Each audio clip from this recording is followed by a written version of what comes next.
nobody owns anything. This seems to be the approach that a lot of people in America take. Nobody owns anything. Everything is up for grabs. This has a long history. It's built up in the religious.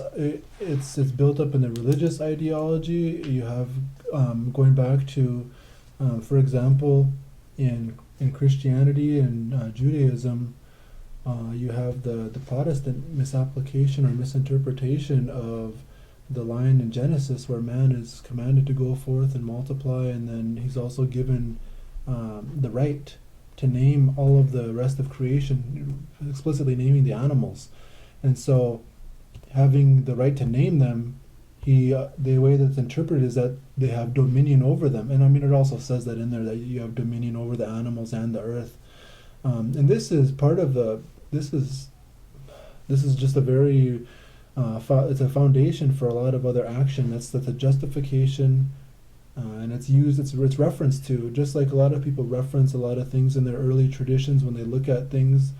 They're referencing this old thing, and there's a lot built on it. So today, then, there is also this American idea that we, or Americans, or whoever wants to identify as Americans, are the only ones. We're the sole correct ones. We're the chosen people, or Americans are chosen people. They're the ones that are right. Whoever Americans are, that's the one who owns everything. That's and then there's a lot of other things you can look at too, but that thing, that idea, as well as manifest destiny, just man's action in America being God's will in heaven.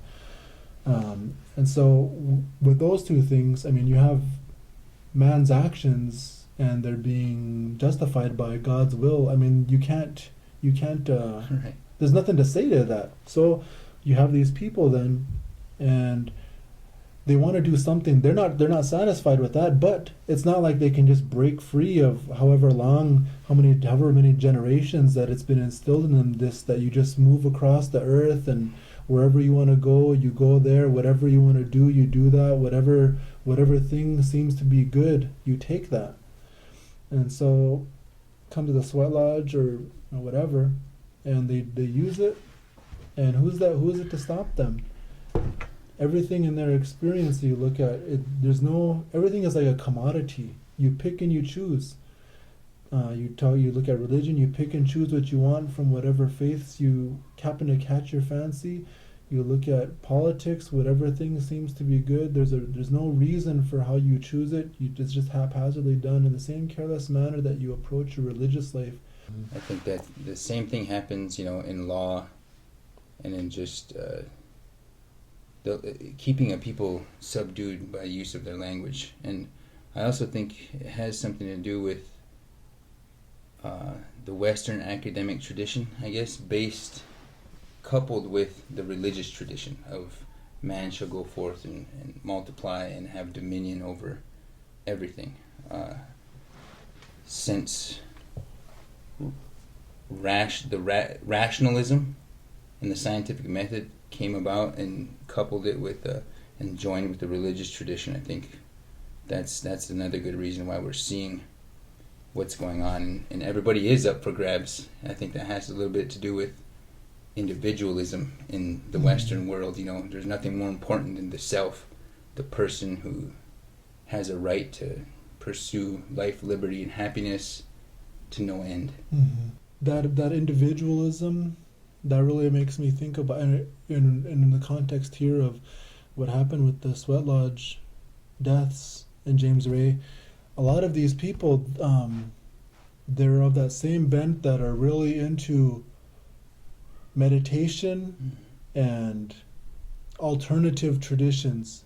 As they come up with a variety of different names that they feel are respectable. However, they do not remain faithful to those traditions. They abstract from them their own ideas that they see in them, and comfortably graft them on to whatever practice they're already performing. So you look at some of these traditions, especially with the meditation, and what are you going to say bad about meditation? You know what I mean? Like, well, you're trying to develop yourself, this Doesn't sound like there's anything really bad there. However, when you compare that and contrast that, so you're working on yourself, fine.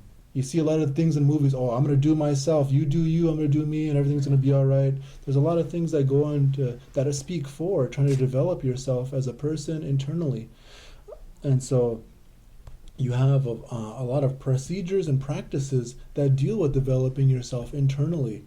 Now we look at what is going on with the sweat lodge practice, and if we look at if we take the Lakota people, and what they're doing, for what reason do they perform this ceremony?